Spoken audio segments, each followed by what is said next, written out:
Hi friends, welcome back to my channel. Friends, ಇದು ನನ್ನ weight loss ಜರ್ನಿಯ day 5 ಆಗಿರುತ್ತೆ. ನಾನು ಇವಾಗ ತಾನೇ ವಾಕ್ ಮುಗಿಸ್ಕೊಂಡು ಬಂದೆ. ಅದಾದ ನಂತರ ನಾನಿಲ್ಲಿ ವೆಯ್ಟ್ ಚೆಕ್ ಮಾಡ್ತಾ ಇದ್ದೀನಿ. ಪ್ರತಿನಿತ್ಯ ವೆಯ್ಟ್ ಚೆಕ್ ಮಾಡ್ತು ಅಂದರೆ ಅಷ್ಟೇನು ಡಿಫ್ರೆನ್ಸ್ ಬರಲ್ಲ. ಬಟ್ ನಿಮ್ಮ ಕ್ಲಾರಿಟಿಗೋಸ್ಕರ ನಾನು ನಿಮಗೆ ಕ್ಲಾರಿಟಿ ಕೊಡೋದಕ್ಕೋಸ್ಕರ ವೆಯ್ಟ್ನ ಚೆಕ್ ಮಾಡ್ತೀನಿ. ಇನ್ನು ತಿಂಡಿ ರೆಡಿ ಮಾಡಬೇಕು. ತಿಂಡಿಗೆ ಉಪ್ಪಿಟ್ಟು ಮಾಡೋಣ ಅಂತ ಅಂದ್ಕೊಂಡಿದ್ದೀನಿ. ವೆಯ್ಟ್ ಚೆಕ್ ಮಾಡಿಬಿಟ್ಟು ಅದಾದ ನಂತರ ಮಾಡ್ತೀನಿ. ಸ್ವಲ್ಪ ಮೋಡ ಇರೋದ್ರಿಂದ ಎದ್ದ ತಕ್ಷಣ ಅಷ್ಟೊಂದು ಸೀನ್ಗಳು ಬರುತ್ತೆ. ಕೆಮ್ಮು ಕೂಡ ಸ್ವಲ್ಪ ಲೈಟಾಗಿರೋದ್ರಿಂದ ಸ್ವಲ್ಪ ಹಿಂಸೆ ಆಗ್ತಿದೆ.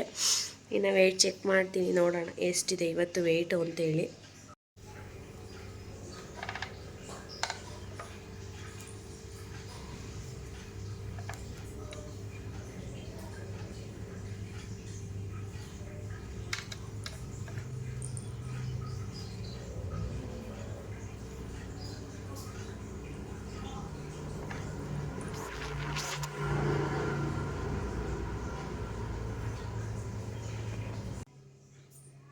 ನೆನ್ನೆ ಎಷ್ಟು ವೆಯ್ಟ್ ಇದೆ ಅಷ್ಟೇ ವೆಯ್ಟ್ನು ಕೂಡ ಇವತ್ತು ತೋರಿಸ್ತಿದೆ.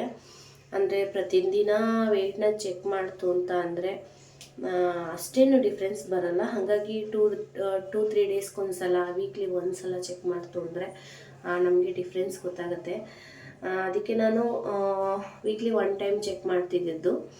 ಇನ್ನು ನೋಡೋಣ ನಾಳೆ ಎಷ್ಟು ಡಿಫ್ರೆನ್ಸ್ ಬರುತ್ತೆ ಅಂತ. ಬಟ್ ನೆನ್ನೆ ಏನಿದೆ ವೆಯ್ಟು ಅಷ್ಟೇ ವೆಯ್ಟ್ ಇವತ್ತು ಕೂಡ ಇದೆ. ಏನೊಂದು ಗ್ರಾಮು ಕೂಡ ಅತ್ತ ಆಗಿಲ್ಲ. ಮತ್ತು ಫ್ರೆಂಡ್ಸ್, ಇವಾಗ ಡಿಟಾಕ್ಸ್ ಡ್ರಿಂಕ್ನ ಕುಡಿತೀನಿ. ಒಬ್ಬರು ಕೇಳಿದ್ರಿ ಡಿಟಾಕ್ಸ್ ಡ್ರಿಂಕ್ದು ಬಗ್ಗೆ.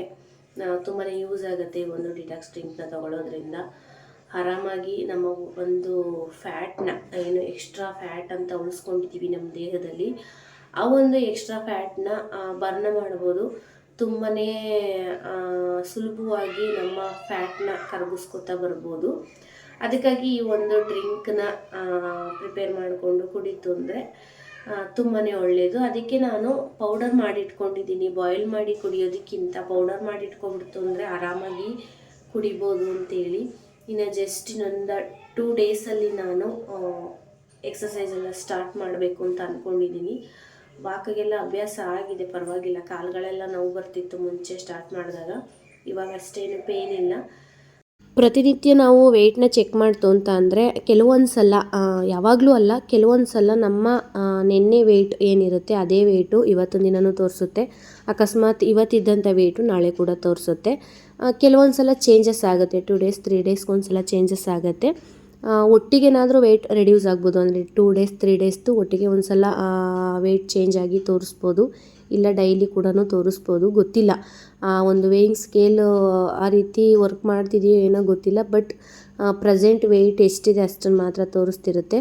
ಹಾಗಾಗಿ ನಾನು ಅದಕ್ಕೇ ಕೆಲವೊಂದು ಸಲ ನನಗೇ ಕನ್ಫ್ಯೂಷನ್ಸ್ ಆಗುತ್ತೆ. ಏನಕ್ಕೆ ನೆನ್ನೆ ಇದ್ದಂಥ ವೆಯ್ಟು ಇವತ್ತು ಕೂಡ ಅದೇ ಇದೆಯಲ್ಲ, ಇನ್ನು ಮತ್ತೆ ನೆಕ್ಸ್ಟ್ ಡೇಗೆ ಚೆಕ್ ಮಾಡ್ತು ಅಂದರೆ ಆಟೋಮೆಟಿಕ್ಕಾಗಿ ಒಂದು ದಿನಕ್ಕೇ ಮತ್ತೆ ಕಡಿಮೆ ಆಗಿಬಿಟ್ಟಿರುತ್ತೆ ಅಂತ ಕನ್ಫ್ಯೂಷನ್ಸ್ ಆಗ್ತಾ ಇರುತ್ತೆ. ಅದಕ್ಕೆ ನಾನು ಪ್ರತಿ ಭಾನುವಾರ ಇಲ್ಲ ಪ್ರತಿ ಸೋಮವಾರ ವೆಯ್ಟ್ನ ಚೆಕ್ ಮಾಡ್ತಿದ್ದೆ. ಡೈಲಿ ಚೆಕ್ ಮಾಡೋಕ್ಕೆ ಹೋಗ್ತಿಲ್ಲ. ಅದೇ ಹೇಳಿದ್ನಲ್ವಾ, ನೀವು ಪ್ರತಿದಿನ ಕೇಳ್ತಾನೆ ಇರ್ತೀರ ಅಂತ ಕ್ಲಾರಿಟಿಗೋಸ್ಕರ ವೆಯ್ಟ್ ಚೆಕ್ ಮಾಡಬೇಕು ಅಂತೇಳಿ ಮಾಡ್ಕೋತಿದ್ದೀನಿ.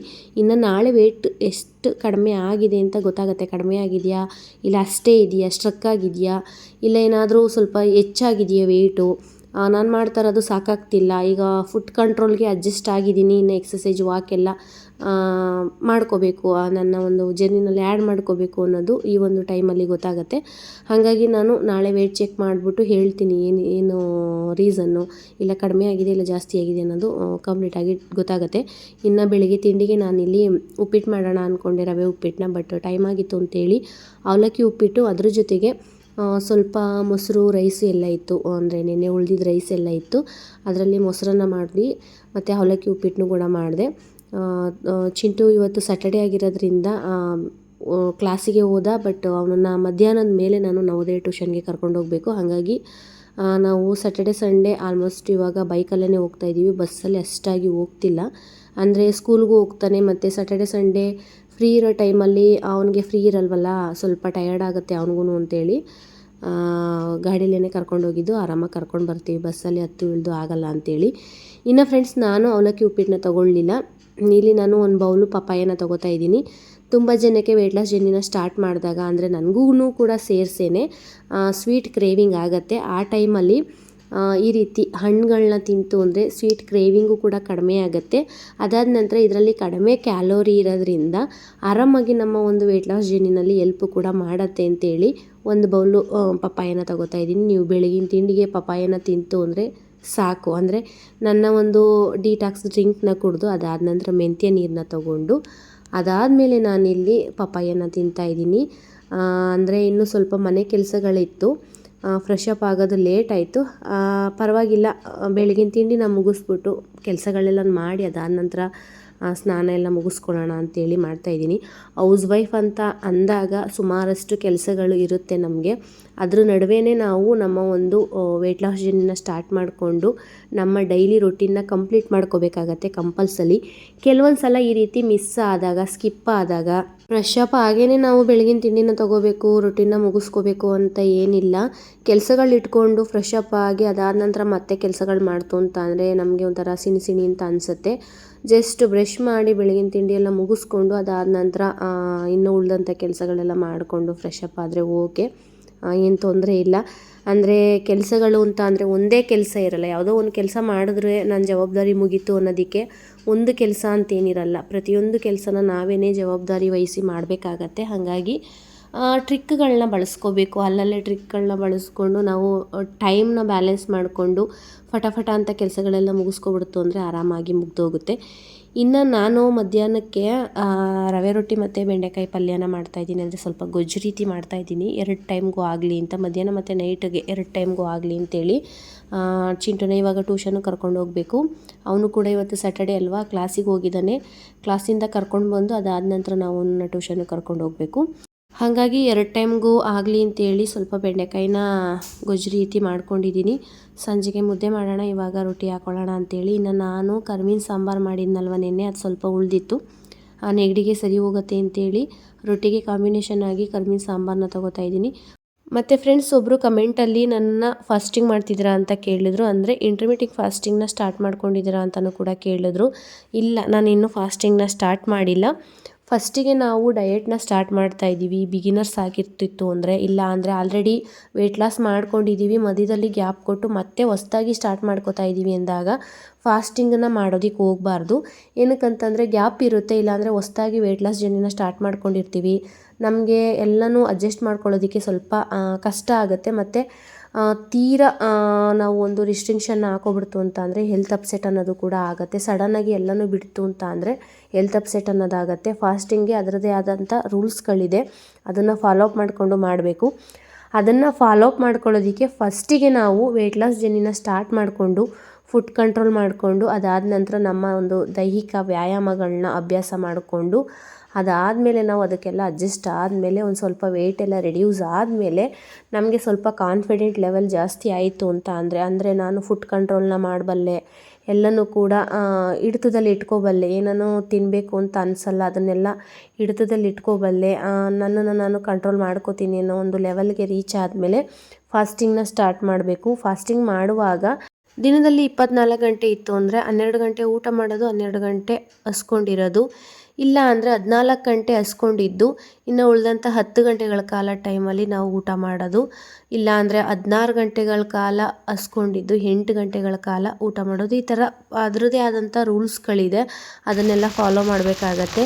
ನೀವೇನಾದ್ರೂ 14 ಅವರ್ ಫಾಸ್ಟಿಂಗಲ್ಲಿದ್ದು ಇನ್ನು 10 ಅವರ್ ಫುಡ್ಡನ್ನು ತಗೋತಿದ್ದೀವಿ ಅಂತ ಅಂದರೆ ಒಂದು 12 ಗಂಟೆಗೆ ಇಲ್ಲಾಂದರೆ 11 ಗಂಟೆ ಅಷ್ಟರಲ್ಲಿ ನೀವು ಒಂದು ಬೆಳಗಿನ ತಿಂಡಿನ ತಗೋತೀರಾ ಅಂತ ಅಂದರೆ ಅದಕ್ಕೂ ಮುಂಚೆ ಡಿಟಾಕ್ಸ್ ಡ್ರಿಂಕ್ ಆಗಿರ್ಬೋದು, ಇಲ್ಲಾಂದರೆ ಗ್ರೀನ್ ಟೀ ಆಗಿರ್ಬೋದು, ಇಲ್ಲ ಮೆಂತ್ಯ ನೀರು ಆಗಿರ್ಬೋದು, ಇದನ್ನೆಲ್ಲನೂ ಕೂಡ ತೊಗೋಬೋದು, ಪ್ರಾಬ್ಲಮ್ ಏನಿಲ್ಲ.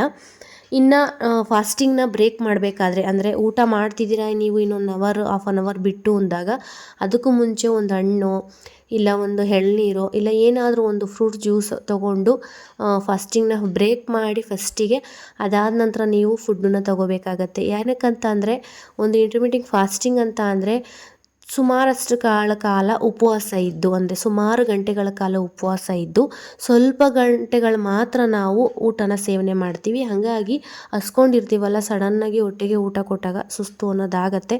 ಹಾಗಾಗಿ ಫಸ್ಟಿಗೆ ಲೈಟಾಗಿ ಬ್ರೇಕ್ ಮಾಡಿ ಅದಾದ ನಂತರ ಫುಡ್ ರೊಟೀನ ಸ್ಟಾರ್ಟ್ ಮಾಡಬೇಕು. ಅದ್ರ ಬಗ್ಗೆ ನಾನು ಡೀಟೇಲಾಗಿ ತಿಳಿಸ್ತೀನಿ. ಇನ್ನು ಫ್ರೆಂಡ್ಸ್, ನಾನಿನ್ನೂ ಫಾಸ್ಟಿಂಗ್ನ ಸ್ಟಾರ್ಟ್ ಮಾಡಿಲ್ಲ. ಇನ್ನು ಚಿಂಟುನ ಸ್ಕೂಲಿಂದ ಕರ್ಕೊಂಡು ಬಂದು ಅದಾದ ನಂತರ ಮಂಡ್ಯ ಕರ್ಕೊಂಡು ಬಂದಿದ್ದೀವಿ ಟ್ಯೂಷನ್ಗೆ. ನಮ್ಮ ಮನೆಯವ್ರ ಜೊತೆನೇ ಕಳಿಸ್ಬೋದು, ನಾನು ಬರೋ ನೆಸೆಸಿಟಿ ಇಲ್ಲ. ಇನ್ನು ನೋಡಿದ್ರಲ್ವ, ಅವನು ಗಾಡೀಲಿ ಬರಬೇಕಾದ್ರೆ ನಿದ್ದೆ ಮಾಡೋಕ್ಕೆ ಹೋಗ್ತಾನೆ. ಹಾಗಾಗಿ ಸ್ವಲ್ಪ ಭಯ ನಮಗೆ, ಹಿಂದೆಗಡೆ ಬಿದ್ದುಬಿಡ್ತಾನೆ ಒಬ್ಬನ್ನೇ ಕೂರಿಸಿದ್ರಿ ಅಂತೇಳಿ. ಅದಕ್ಕಾಗಿ ನಾನು ಕೂಡ ಜೊತೆಯಲ್ಲಿ ಬರೋದು. ಇನ್ನು ಬಸ್ಸಿಗೆ ಬಂದರೆ ನಾನು ಅವನು ಇಬ್ಬರೇ ಬರ್ತೀವಿ, ನಮ್ಮ ಮನೆಯವ್ರು ಬರಲ್ಲ. ನಾವು ಅವನನ್ನು ಬಿಟ್ಟು ಬಂದು ಇಲ್ಲಿ ಪಾರ್ಕಲ್ಲಿ ಕೂತು ಟೈಮ್ ಸ್ಪೆಂಡ್ ಮಾಡ್ತೀವಿ ಟ್ಯೂಷನ್ ಮುಗಿಯೋವರೆಗೂ. ಅದ್ರ ನಡುವೆ ತುಂಬಾ ಮಳೆ ಬಂತು. ನನಗೂ ಕೂಡ ಶೀತ ಆಗಿರೋದ್ರಿಂದ ಇನ್ನೊಂದು ಸ್ವಲ್ಪ ಎಫೆಕ್ಟ್ ಆಗುತ್ತೆ ಇದು ಅಂತಲೂ ಕೂಡ ಅಂದ್ಕೊಂಡೆ. ಅದಾದ ನಂತರ ಇನ್ನು ಸುಮಾರಷ್ಟು ಜನ ಒಂದು ವೆಯ್ಟ್ ಲಾಸ್ ಜರ್ನಿನ ಸ್ಟಾರ್ಟ್ ಮಾಡ್ಕೊಂಡಿದ್ದೀರಾ ಅಂತ ಅನ್ಕೋತೀನಿ. ಡಿಟಾಕ್ಸ್ ಡ್ರಿಂಕ್ನ ಇದನ್ನೇ ತೊಗೊಳ್ಳಿ. ನಾನು ಮುಂಚೆ ಎಲ್ಲ ವೀಕ್ಲಿ ಒಂದೊಂದು ಚೇಂಜ್ ಮಾಡ್ತಾ ಬರ್ತಿದ್ದೆ. ಬಟ್ ಇದು ನನಗೆ ಬೆಸ್ಟ್ ಅಂತ ಅನ್ನಿಸ್ತಿದೆ. ವೆಯ್ಟು ಕೂಡ ಚೆನ್ನಾಗಿ ರೆಡ್ಯೂಸ್ ಆಗುತ್ತೆ ಅಂತಲೂ ಕೂಡ ಲಾಸ್ಟ್ ಟೈಮೇ ನನಗೆ ಇದ್ರದ್ದು ರಿಸಲ್ಟು ಸಿಕ್ಕಿದೆ. ಹಾಗಾಗಿ ಜಾಸ್ತಿ ಪೌಡರ್ನ ಹಾಕೋದ್ರ ಬದಲು ಸ್ವಲ್ಪ ಪೌಡರ್ನ ಹಾಕ್ಕೊಂಡು ಕುಡೀರಿ. ಇನ್ನು ಮೆಂತ್ಯ ನೀರನ್ನು ಕಂಪಲ್ಸರಿ ತೊಗೊಳ್ಳೇಬೇಕು. ನಾನು ಹೇಳಿದ್ದೀನಿ, ಅದರಿಂದ ತುಂಬಾ ಉಪಯೋಗಗಳಿದೆ. ಇನ್ನು ಫ್ರೆಂಡ್ಸ್, ಹೇಳೋದಾದರೆ ಮತ್ತು ಕೆಲವೊಬ್ಬರು ಏನು ತಪ್ಪು ಮಾಡ್ತಾರೆ ಅಂದರೆ, ವೆಯ್ಟ್ ಚೆಕ್ ಮಾಡಬೇಕಾದ್ರೆ ಒಂದು ಶೂ ಹಾಕ್ಕೊಂಡಿರೋದು, ಅಂದರೆ ವಾಕಿಂದ ಬಂದಿರ್ತೀರ ಶೂ ಹಾಕ್ಕೊಂಡಿರೋದು, ಇಲ್ಲ ಅಂದರೆ ಹೆವಿ ಡ್ರೆಸ್ ಹಾಕ್ಕೊಂಡಿರೋದು, ಅಂಥದ್ರಲ್ಲಿ ಚೆಕ್ ಮಾಡ್ತೀರಾ. ಅಂದರೆ ಕೆಲವೊಬ್ಬರು ಜಿಮ್ಗಳಲ್ಲೆಲ್ಲ ನೋಡಿರ್ಬೋದಲ್ವ, ಒಂದು ಶೂ ಜೊತೆನೇ ಹೆವಿ ಡ್ರೆಸ್ ಎಲ್ಲ ಹಾಕಿರ್ತಾರೆ, ಅದ್ರ ಜೊತೆನೇ ವೆಯ್ಟ್ನ ಚೆಕ್ ಮಾಡ್ತಾರೆ. ಆ ರೀತಿ ಮಾಡೋದಕ್ಕೆ ಹೋಗಬಾರ್ದು. ನಾನು ಸಿಂಪಲ್ಲಾಗಿ ನೈಟಿನಲ್ಲೇ ವೆಯ್ಟ್ ಚೆಕ್ ಮಾಡೋದು. ಏನಕ್ಕಂತ ಅಂದರೆ, ಡ್ರೆಸ್ ಎಲ್ಲ ಹಾಕೊಳ್ತು ಅಂತ ಅಂದರೆ ಆ ಡ್ರೆಸ್ ತೂಕನೇ ಜಾಸ್ತಿ ಇರುತ್ತೆ. ನಮ್ಮ ಬಾಡಿ ವೆಯ್ಟ್ ಎಷ್ಟಿದೆ ಅನ್ನೋದು ಸರಿಯಾಗಿ ನಮಗೆ ಗೊತ್ತಾಗಲ್ಲ. ಹಾಗಾಗಿ ಒಂದು ನೈಟಿನಲ್ಲೇ, ಒಂದು ಸಿಂಪಲ್ಲಾಗಿರೋ ಡ್ರೆಸ್ನಲ್ಲೇ ಒಂದು ವೆಯ್ಟ್ ಚೆಕ್ ಮಾಡ್ತು ಅಂದರೆ ನೀಟಾಗಿ ನಮಗೆ ವೆಯ್ಟು ತೋರಿಸುತ್ತೆ. ವೆಯ್ಟ್ ಚೆಕ್ ಮಾಡೋ ಮುಂಚೆ ನಾವು ಎಂಟಿ ಸ್ಟಮಕ್ಕಲ್ಲಿರಬೇಕು. ಅಂದರೆ ನಮ್ಮ ಬೆಳಗಿನ ಏನು ನಿತ್ಯ ಕರ್ಮಗಳಿದೆ ಅದನ್ನೆಲ್ಲ ಮುಗಿಸ್ಕೊಂಡು ಅದಾದಮೇಲೆ ನಾವು ವೆಯ್ಟ್ ಚೆಕ್ ಮಾಡ್ತು ಅಂದರೆ ನಮ್ಮ ಪರ್ಫೆಕ್ಟ್ ವೆಯ್ಟ್ ಎಷ್ಟಿದೆ ಅನ್ನೋದು ಆರಾಮಾಗಿ ಗೊತ್ತಾಗುತ್ತೆ. ಮತ್ತು ಫ್ರೆಂಡ್ಸ್, ವೇಯಿಂಗ್ ಸ್ಕೇಲ್ ಬಗ್ಗೆ ಕೇಳಿದ್ರಿ, ಎಲ್ಲಿ ತೊಗೊಂಡ್ರಿ ಅದನ್ನು ಅಂತೇಳಿ. ನಾನು ಅದನ್ನು ಮೀಶೋನಲ್ಲಿ ತೊಗೊಂಡಿದ್ದು. ಆಲ್ರೆಡಿ ಸುಮಾರು ಒಂದು 5 ವರ್ಷಗಳೇ ಆಗೋಯ್ತು ಅದನ್ನು ತೊಗೊಂಡು. ನಾನು ತುಂಬಾ ಚೆನ್ನಾಗಿದೆ, ಬಾಳಿಕೆನೂ ಕೂಡ ಬಂದಿದೆ. ಈ ಒಂದು 5 ವರ್ಷಗಳ ಟೈಮಲ್ಲಿ ನಾನು ಜಸ್ಟು 2 ಸಲ ನಾನು ಅದಕ್ಕೆ ಶೆಲ್ಲನ್ನು ಸೇರಿಸಿರೋದು. ತುಂಬಾ ಚೆನ್ನಾಗಿದೆ. ಅಂದರೆ ನಾನು ವೀಕ್ಲಿ ಒಂದು ಸಲ ಚೆಕ್ ಮಾಡ್ತಾನೆ ಇರ್ತೀನಿ. ಹಾಗಾಗಿ ಅಷ್ಟೇನು ಬೇಗನೆ ಹಾಳಾಗಿಲ್ಲ, ಚೆನ್ನಾಗಿದೆ. ನಿಮಗೇನಾದರೂ ಅದು ಬೇಕಿತ್ತು ಅಂತ ಅಂದರೆ ಕಮೆಂಟ್ ಮುಖಾಂತರ ಲಿಂಕ್ ಅಂತ ಕಳಿಸಿದ್ರೆ ನಾನು ಅದರ ಲಿಂಕನ್ನ ಶೇರ್ ಮಾಡ್ತೀನಿ. ಆರಾಮಾಗಿ ಮೀಶೋನಲ್ಲಿ ಬೈ ಮಾಡ್ಬೋದು. ತುಂಬಾ ಚೆನ್ನಾಗಿದೆ. ಒಂದು ಏನು ಅತ್ತ ಇತ್ತ ಮೋಸ ಅನ್ನೋದಿಲ್ಲ. 1 ಗ್ರಾಮ್ 2 ಗ್ರಾಮು ಕೂಡ ಅದ್ರ ಡಿಫ್ರೆನ್ಸು ತೋರಿಸಲ್ಲ. ಪರ್ಫೆಕ್ಟಾಗಿ ನಮ್ಮ ವೆಯ್ಟ್ ಎಷ್ಟಿದೆ ಅಷ್ಟನ್ನೇ ಕೂಡ ತೋರಿಸುತ್ತೆ. ಮತ್ತು ಏನಾದರೂ ಡೌಟ್ಸ್ ಇತ್ತು ಅಂದರೆ ಕಮೆಂಟ್ ಮುಖಾಂತರ ತಿಳಿಸಿ ಫ್ರೆಂಡ್ಸ್. ಇನ್ನೂ ಕೂಡ ನಾನು ಸರಿಯಾಗಿ ಟೈಮಿಂಗ್ಸ್ ಎಲ್ಲ ತಿಳಿಸಿಲ್ಲ, ಅದನ್ನೆಲ್ಲ ನಿಧಾನವಾಗಿ ತಿಳಿಸ್ತೀನಿ. ಫಸ್ಟಿಗೆ ಒಂದು ಜರ್ನಿನ ಸ್ಟಾರ್ಟ್ ಮಾಡಿ ಅಡ್ಜಸ್ಟ್ ಆಗಿ ಅದಾದ ನಂತರ ಕಂಪ್ಲೀಟ್ ಡೀಟೇಲ್ ಎಲ್ಲ ತಿಳ್ಕೊಂಡು ವೆಯ್ಟ್ ಲಾಸ್ ಮಾಡೋದಕ್ಕೆ ಸಾಧ್ಯ ಆಗುತ್ತೆ. ಮತ್ತು ಫ್ರೆಂಡ್ಸ್, ನೈಟ್ ಊಟಕ್ಕೆ ಒಂದು ಸಣ್ಣ ಬೌಲ್ನಲ್ಲಿ ರೈಸ್ನ ತೊಗೊಂಡು, ಅಂದರೆ ಚೂರು ರೈಸ್ನ ತೊಗೊಂಡು ಅದ್ರ ಜೊತೆಗೆ ಬೆಂಡೆಕಾಯಿ ಸಾಂಬಾರನ್ನ ತೊಗೊಂಡು ನೈಟ್ ಊಟನ ಮುಗಿಸ್ತೀನಿ. ನಾಳಿನ ವೀಡಿಯೋದಲ್ಲಿ ಸಿಗೋಣ ಫ್ರೆಂಡ್ಸ್. ಅಲ್ಲಿವರೆಗೂ ಬಾಯ್.